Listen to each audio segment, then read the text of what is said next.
Howdy, and welcome back. I'm Steven, and this is FWP Reviews. Today, we're reviewing one of the biggest hits of the summer, The Suicide Squad. The Suicide Squad is a soft reboot by James Gunn after the flaming dumpster fire that was the 2016 movie. We pick up sometime after the events of the first movie with Rick Flag heading up Task Force X on the ground and Amanda Waller and her esteemed associates leading it from behind the computer. The villains are more plentiful and more diabolical and more lovable than ever. Without further ado, my thoughts on The Suicide Squad.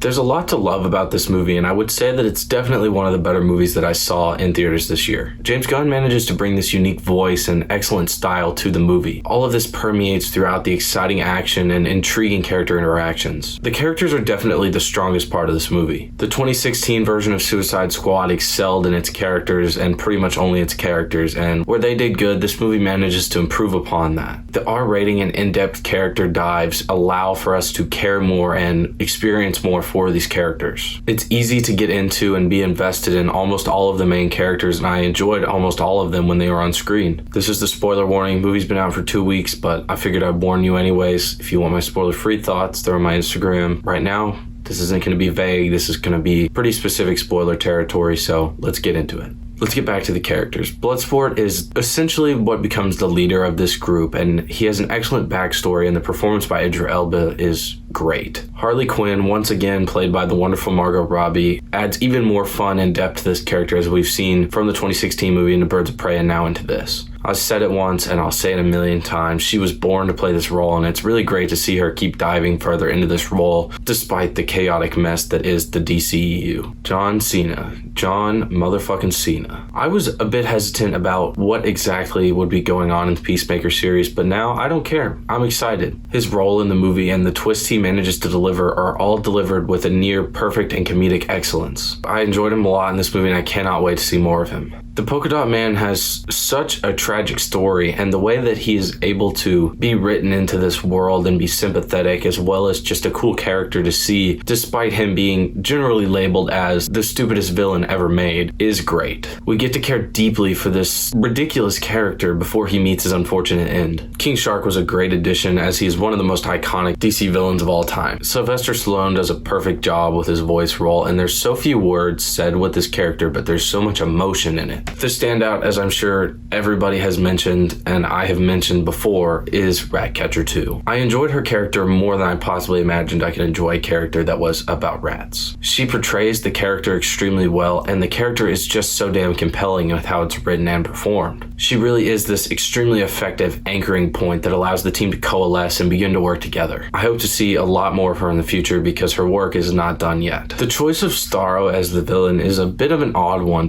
but it works well for themes and commentary to become sort of this prevalent part of this movie. Task Force X is pretty much the perfect example of corruption, greed, and power within people that have too much power within government. It allows this sort of critique of the US government and how it operates with blacklist and black sites, but it also allows for it to be kind of generic enough that people around the world facing corrupt governments, greedy governments, to project that onto it, and it allows it to be not only just something that explains it, but something that is a commentary on it. And on the same hand, somebody viewing this movie not looking at it for something intelligent, theme-based, they just want an experience of the movie, this allows this sort of generic idea of what corruption is, and it just lets the viewer enjoy the movie without having to think too much into it, and in turn that allows the movie to go both ways, and the writing allows for two different things to happen for a viewer. The CGI in this movie is great, which really surprises me after DC's hot streak of shit CGI. Obviously we see this in Starro and King Shark. It's just amazing what they're able to do and able to make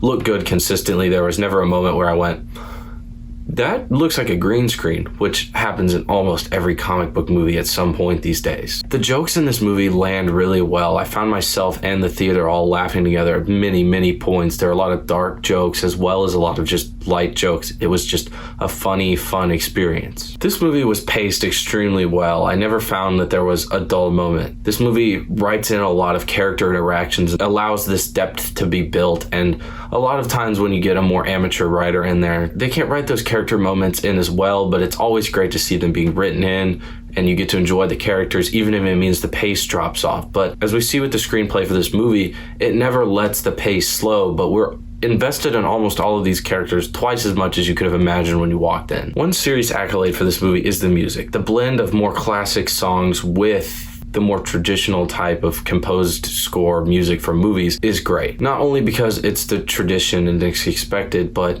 I rewatched the 2016 Suicide Squad before this just to see if it was as bad as I remembered, and it was. But one of the biggest things that stood out to me was the music. It was like a sore thumb because it had aged so poorly. It was, haha, look at this shiny, cool pop soundtrack we have at the time. But none of those songs grew into classics. None of those bands are still critically acclaimed. They're just, yeah, we liked them back then, and now they're kind of falling off the radar. They're not classic songs like we get in the classic rock in this movie, or they're not composed songs, which every movie has. And so it aged it so much, it felt 10, 20 years older than it should have, just out of the music not being prevalent anymore. My biggest complaint about the movie is that it doesn't fully lean into what it's doing. It tries to be smart and do these clever things, but it still falls back into some more generic, we're all friends, we're gonna do this together, and we're gonna fight this villain, just like you've seen a million other times in every other comic book movie. So it's not that it's a bad version of that. All of the stuff they do is good within pertaining to that. It's just there was more room for them to lean into this. With that, I'm gonna wrap this video up. It was a little bit shorter, but I got all my thoughts out, so that's all that matters. Next week, I'll be back with another video. About what? I don't know. Don't ask. Until next time, follow my Instagram at FWPReviews100 for daily reviews about the newest movies. And with that, this is FWP Reviews signing off. Thank you guys so much for watching. I'll catch you on the next one.